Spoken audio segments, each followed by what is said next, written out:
Cost of doing business is comprised of three things. You have your cost of materials, your cost of labor, and your overhead.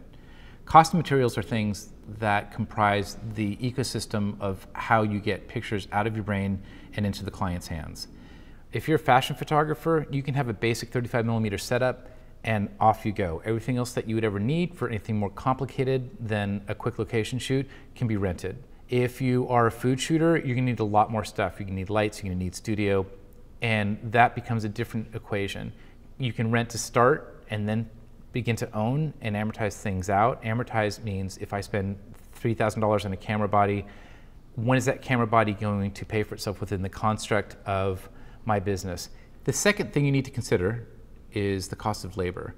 Labor are the assistants you're gonna hire, people you may bring on full time. If you farm your color correction and processing work out to a third-party service, that is essentially a labor cost. And I know you have no idea how many jobs you're gonna be getting in the next year, so it's gonna be difficult to calculate that out totally, but what you can do is make a reasonable estimate and throw that into your calculation. Estimate it on the high side, just so you're covered, because labor is one of those variables that changes often and is somewhat unpredictable. The last part of the calculation is your overhead. These are fixed costs that you have per month, like your rent, your car payment, your cell phone payment. These all combine into the overall cost of doing business calculation that will define what you need to make in the year just to keep the lights on.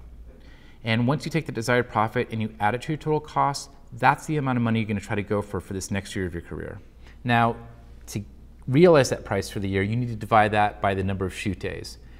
If you want to shoot a lot, like 200 days, it's going to be a lower minimum day rate. If you're going to shoot less, like maybe 165 days, it's going to be a little bit higher minimum day rate. Now, this day rate is a conversation between you and yourself only, because every time you're going for a job, you're trying to get as much as you possibly can for your day rate. But you also need to understand where your baseline is, like where can you not drop below, and make sure to hit that mark every time you go out and you talk to somebody about a new gig. If this is your first year of working, your desired profit or your day rate is going to be on the lower side, and there's a couple of reasons for that. First of all, winning a job that pays a lot of money is a process. Oftentimes, jobs will come up and then they go away and then they come up again. However, there are a lot of smaller jobs that'll come up that are quick money. All this is going to be factored in to your overall total for the year, but you have to have really realistic expectations of being able to deliver on those shoot days. And if it's a bigger job and there's more time involved in getting that job, you should be working smaller jobs. It's all about revenue constantly flowing in and making sure that that minimum for the year that you desire is going to get hit. There's some great resources online to help you figure out your cost of doing business. The MPPA provides one online. They're simple prompts that you can fill out your financial information and it will calculate out what your anticipated day rate is going to be. The second section is your income factors. This is your desired annual salary divided by the number of days that you think that you can bill per year. And if you look down at the bottom, your overhead cost for each assignment day comes out to just under $1,300.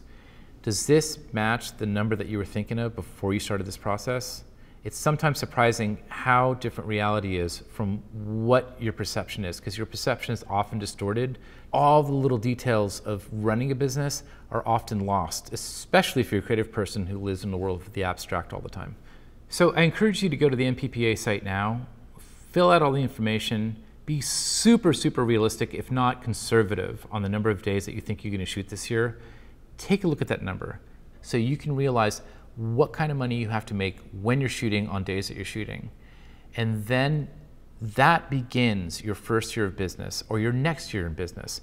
And from there, we're just going to look at how to layer upon layer upon layer to try to make you realize more profit and then get into more complicated business practices as your business starts to grow.